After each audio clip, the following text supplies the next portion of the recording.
नमस्ते। आज का topic the mystical significance of नमस्ते। आज के समाज में जो पुरानी परंपराएं हैं वो लुप्त होने लगी हैं क्योंकि आजकल हम उन बातों को मान नहीं रहे हैं किसी ना किसी कारण से। आज मैं एक प्लेलिस्ट रेडी कर रही हूँ, वो परंपराएं जो डिसअपियर नहीं होनी चाहिए, जो हमें कंटिन्यू करना चाहिए, उन एज ओल्ड ट्रेडिशंस के लिए हमारा सल्यूट। जब हम किसी को नमस्ते करते हैं तो हम अपने दोनों हाथों को फोल्ड करके अपने सेंटर में लाते हैं और हल्का सा बाव करते हैं। यहाँ पर आप कर क्या रहे हैं? आप अपने राइट हैंड जो उच्च प्रकृति को दर्शाता है और जो आपका लेफ्ट हैंड है मटेरियल वर्ल्ड, ये दोनों हाथ को जब हम जोड़ते हैं तो हम ब्रह्मांड के ये जो दोनों पहलू हैं यानी higher consciousness and the materialistic world, इन दोनों को साथ में ला हम अपनी बाहरी दुनिया को अपने आंतरिक दुनिया के साथ बैलेंस कर पाते हैं और इस तरह से हम खुद के साथ तालमेल बिठा पाते हैं। एक इमोशनल नमस्ते इंडियन कल्चर का आइकॉन है। भारत में हमेशा ही नमस्ते का प्रचलन रहा है और यह सत्यता का चिन्ह है। यह आपकी आध्यात्मिक उन्नति और सामाजिक चेतना को दर्शाता है। एक इमोशनल जेस्चर सामने वाले इंसान को एक विनम्र सम्मान देता है। एक नमस्ते उस इंसान के मन में बहुत दूर तक जाता है। इस तरह से आप बहुत जल्दी दूसरे के साथ कनेक्ट हो पाते हैं। इसको cosmic energy point of view से समझ के देखते हैं। जब हम नमस्ते का रेगुलर प्रैक्टिस करते हैं तो हम अपने ईगो को साइड करके सामने वाले में और हर किसी में यानी पेड़ पौधे जानवर हर किसी में ईश्वरीय शक्ति को ढूंढ रहे हैं। आपने देखा होगा बहुत सारे योगासन में भी नमस्ते की मुद्रा बहुत ज्यादा प्रैक्टिस की जाती है। जब हम नमस्ते मुद्रा करते हैं, सूर्य नमस्कार, ताड़ासन, तो आपके ब्रेन्स में राइट एंड लेफ्ट हेमिस्फेयर्स आसानी से कनेक्ट कर पाते हैं। इस तरह से ये आपकी अवेयरनेस में और आपके बैलेंसिंग पॉइंट ऑफ व्यू से आपको हेल्प करता है। जब अवेयरनेस बढ़ती है तो आप सबके साथ कनेक्ट कर पाते हैं। नमस्ते सबके लिए समान रूप है, चाहे आप अपने देवी देवताओं को नमस्कार करें, चाहे अपने फ्रेंड्स को, फैमिली को, पेड़ पौधों को या फिर जानवरों, आपको सबके अंदर की शक्ति समझ में आने लगेगी और आप इसके महत्व को समझ पाएंगे।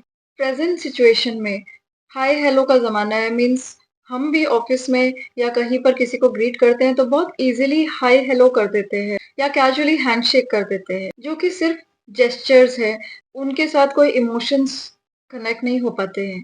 हम नमस्ते करने से खुद को रोक रहे होते हैं या सबकॉन्शियसली रुक जाते हैं क्योंकि जो हमारा अवचेतन मन है यानी जो हमारा सबकॉन्शियस माइंड है वो कहीं ना कहीं अंदर से प्रतिरोध कर रहा होता है क्योंकि कहीं ना कहीं ये दिमाग में बैठ गया है आजकल कि नमस्ते करना एक सरेंडर कर देना जैसा है और आजकल तो सब जीतना चाहते हैं। ये जो सामने वाले के सामने हम समर्पण ना कर दें ऐसा जो भाव आता है वह हमारे अवचेतन मन के साथ प्रतिरोध करता है और हमारे सबकॉन्शियस माइंड में एक रेजिस्टेंस आता है और हम नमस्ते ठीक से नहीं कर पाते हैं। लेकिन नमस्ते सिर्फ एक ग्रीटिंग नहीं है, यह एक मुद्रा भी है। इसको हमने अभी समझा कि योगासन्स में भी यूज होता है। बहुत सारे मंत्र भी नमस्ते के साथ हम करते हैं जो हमारे दिमाग को साइंटिफिकली बैलेंस रखते हैं। हमारे शरीर में जो एनर्जी है, जो ऊर्जा है वो बहुत तेजी से प्रवाह करती है और जो एनर्जी सेंटर्स होते हैं वो हमारे पैरों में, चक्रास में और हमारे हाथों में भी होते हैं। इस एनर्जी को बैलेंस रखने के लिए आपने कई योगी को देखा होगा जो लोटस पोजीशन में यानी अपने पैरों को कमल का शेप देकर बैठते हैं और फिर हाथों को साथ में लाते हैं। इससे वो अपने आप को ग्राउंडिंग कर रहे हैं। उनके शरीर में जो तेजी से ऊर्जाएं हैं उनको वो संतुलित करके रखते हैं। योग पुरुष से सीखकर हम भी अपने जीवन में इस तरह के अभ्यास कर सकते हैं। जब हम ग्राउंडिंग करते हैं और हमारे बॉडी में चलने वाली एनर्जी को संयम में रखते हैं तो हमारा दिल दिमाग शांत रहता है और हम अच्छे डिसीजंस ले पाते हैं, अपने कार्यों को अच्छे से सफलतापूर्वक परिणाम दे पाते हैं।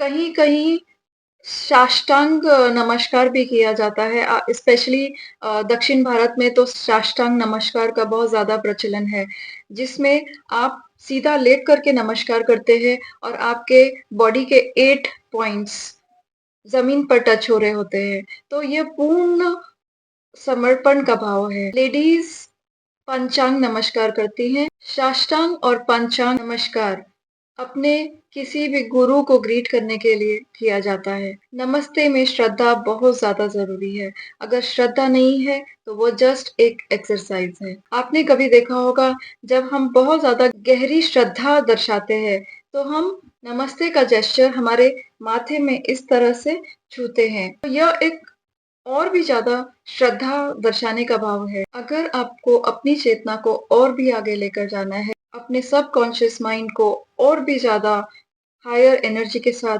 फोकस करना है, तो फिर इस समय आप अपने नमस्ते जेस्चर को सीधा सर के ऊपर भी लेकर जाते हैं। इसमें और भी ज़्यादा गहरी श्रद्धा होती है और ये ईश्वरीय शक्ति या पवित्रतम गुरुओं के लिए ये आपके मन के इमोशंस हैं और नमस्ते जेस्चर के साथ अपने आप हो जाते हैं। आज के सिनेरियो की बात करें तो मास कम्युनिकेशन का ज़माना है।